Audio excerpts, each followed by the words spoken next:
Hey, so today we are going to go over a fairly simple way of trying to play preacher chords or invoke that gospel sound that we hear.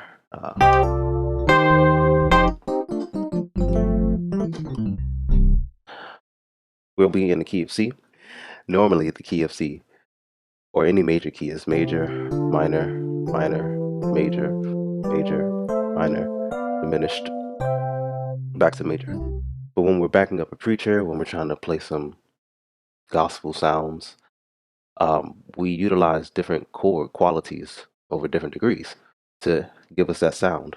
Today, I'm going to try to show you that we can just focus on three chords in our right hand and superimpose them over different degrees to invoke a maybe beginner type of approach to preacher chords. The three chords that we'll utilize to invoke this preacher chords, sound or this gospely sound are the major one chord in our key, whatever key you'll be in, the minor one chord. We're going to take these chords and superimpose them or play them over different bass notes or degrees. The third chord that we'll utilize is the minor two chord. Are there other chords? Yes, but I just want to focus on three of them right now. We can try to make another video if you want, if you like what you hear, talking about other concepts, other ideas that I have on how to play preacher chords, how to approach preacher chords, blah, blah, blah.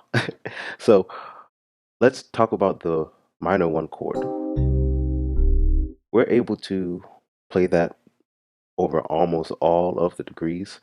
Now, sometimes this chord needs to be resolved in a way, or should I say, you don't want to just stick with holding a minor chord over a certain degree for too long. You want to move it and take it somewhere else, but we'll get to that point.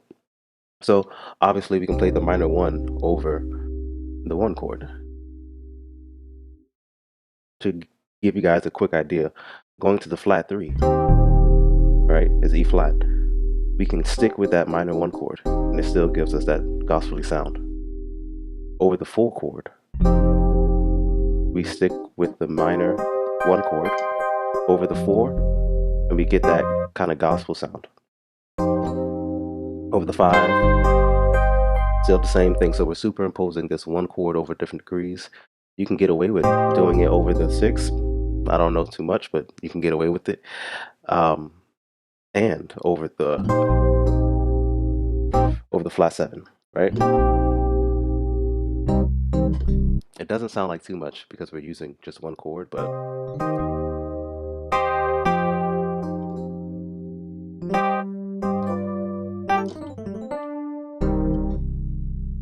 that was the minor one chord. The second chord is a major chord, a major one. We won't use it over every single degree like we did the minor one, but when you want to play around going back and forth between major and minor, you obviously need a major chord. But the degrees that we'll put this major one chord over are the one, obviously, and the three. If you wanted to hear what will go next, I would normally go to the four, but I would play that minor one. So I'm just moving that third. We didn't get there yet, all right? But quickly, because again, I don't want to make this too long or too complicated. I just wanted to throw my little hat in the ring and see what people like. But the third chord we'll use is two minor. We're going to use this chord not necessarily specifically as a staple home chord, if you will, but once we invoke the minor two chord, we're kind of pairing it with those two other chords that we use. So obviously you play the two chord over the two. You can play the two chord over the four. Play the two chord over the five. You can play the two chord over the six, right? But in this, again, preacher chord land, this gospelly sound, we're kind of going back and forth between the minor one and the minor two. That's over the one. That's over the flat three. That's over the four. That's over the five. And that's obviously going back to that major one, whenever you try to end things, because we're kind of in minor land, to bring us back to major when we're going to end stuff is what I'll do. I'm not a good runner.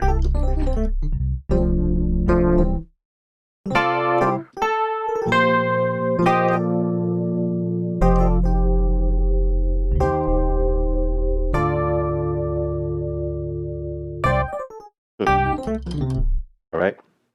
Does that make sense? So I'm kind of, I haven't talked about this yet, but I have this idea of right hand cadences where you take two chords that are separated by a certain interval, and you obviously go back and forth with them. Some people might call this triad pairs, but I think they should be called right hand cadences. And that's kind of what I'm doing with the 2 out of 3 chords that we talked about, with the minor 1 and the minor 2. I'm going back and forth, 1 and or 1 2. It doesn't matter how you count it, just dot dot.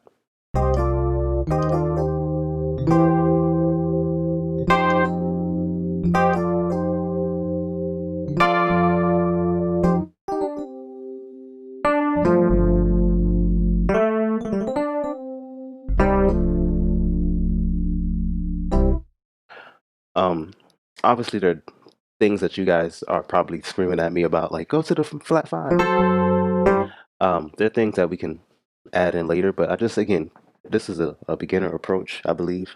Why? Because we're only using 3 chords, and 2 of them are kind of the same chord, just changing one note from the major chord to the minor, and then just utilizing those 3 chords over different degrees.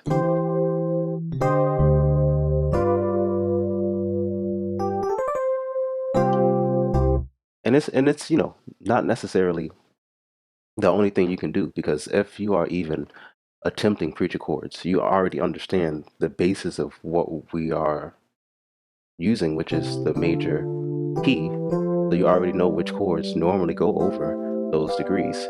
We're just invoking a specific sound at a specific time. So you want to make sure that you know which chord qualities over which degrees give us that sound, and you can mix and match and add whatever you want. Like, of course, obviously, if you're over the 5, you don't have to only use what we talked about. You can just hit a regular dominant chord over it.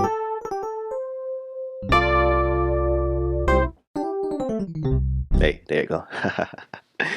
All right, I hope that helps. I have other ideas. If I might give you a hint already, like, it's apparent. It's become apparent to me that we are operating in 2 keys at the same time. Um, when trying to play this minor gospely sound or these preacher chords, we're in, I don't believe in minor keys, but we're in C major and in E flat major. And we'll talk about the degrees and how they mix and match and blah blah blah. But again, if that was too fast, I'm sorry. I'm just trying to get some stuff down, to get my ideas out of my head, see where they land with you guys. And again, I hope that helps. All right, peace out.